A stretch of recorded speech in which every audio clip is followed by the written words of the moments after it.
Assalamualaikum warahmatullahi wabarakatuh. Pada video kali ini saya akan membahas masalah gagal bayar di aplikasi pinjaman online.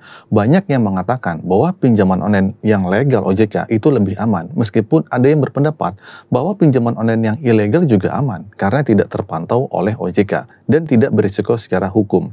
Namun perlu dipertimbangkan bahwa data yang diberikan kepada pinjol ilegal dapat dimanfaatkan untuk fitnah, penipuan, dan risiko lainnya yang tidak bisa kita kontrol. Sebenarnya pinjaman online legal lebih aman karena risikonya dapat diukur. Nah, pinjol legal memiliki keamanan yang lebih terjamin karena diawasi oleh OJK dan risiko hukumannya serta penagihannya dari lembaga penagihan utang atau DC juga lebih terkendali. Nah, sebaliknya pinjol ilegal membawa risiko tidak terukur di mana data pribadi dapat disalahgunakan tanpa jaminan keamanan. Nah, untuk itu ada beberapa hal penting yang perlu dipahami. Yang pertama adalah keamanan pinjol legal. Pinjol legal lebih aman karena tunduk pada regulasi OJK dan memiliki proses penagihan yang terkendali.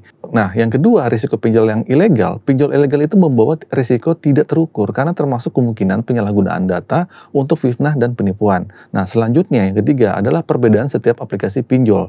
Setiap aplikasi pinjol memiliki kebijakan dan prosedur yang berbeda sehingga risikonya juga beragam. Dengan memahami perbedaan ini, kita itu dapat dengan bijak dalam memilih pinjaman online yang aman dan dapat dipercaya. Terus timbul pertanyaan, bagaimana sih cara menghadapi situasi ini, situasi gagal bayar, dan bagaimana cara agar kita aman dari risiko tersebut? Nah, pertama-tama, mari kita pahami bahwa pinjol ilegal memiliki risiko yang sulit terukur karena tidak dapat diprediksi karena bagaimana data kita akan digunakan, apakah untuk penipuan, transfer ke pinjol ilegal yang lainnya, atau kegiatan ilegal lainnya. Oleh karena itu, kita harus lebih berhati-hati dalam melindungi data diri kita. Nah, di sini mungkin ada beberapa langkah-langkah yang bisa kalian ambil.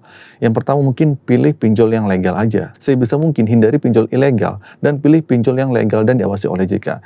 Ini adalah mengurangi resiko karena pinjol legal tunduk pada regulasi yang prosedur yang jelas. Nah, terus yang kedua, pahami kebijakan aplikasi pinjolnya. Sebelum menggunakan layanan pinjol, baca dan pahami kebijakannya, persyaratan dan prosedurnya, penanganan pribadi juga gimana. Dan juga pastikan aplikasi pinjol yang dipilih memiliki keamanan yang memadai. Terus juga selanjutnya yang ketiga, lindungi data pribadi. Jangan memberikan informasi pribadi yang tidak perlu atau berlebihan. Pastikan untuk memberikan data hanya kepada pihak yang terpercaya dan memiliki izin hukum. Terus yang keempat, cek reputasi dan ulasannya. Nah, sebelum mengajukan pinjaman, cek reputasi dan ulasan di aplikasi pinjol tersebut.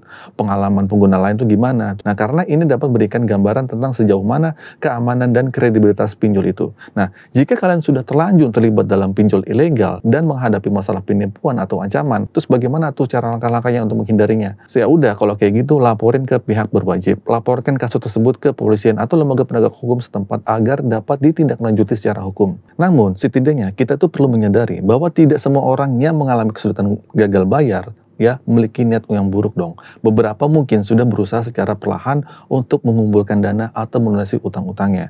Sebagai manusia, kita tuh seharusnya tidak tergesa-gesa menghakimi orang lain atau berpikir bahwa mereka tidak bertanggung jawab lah atau gimana, atau sengaja digagal bayarin ya. Di sini kita harus memahami bahwa setiap orang memiliki kondisi keuangan yang berbeda-beda.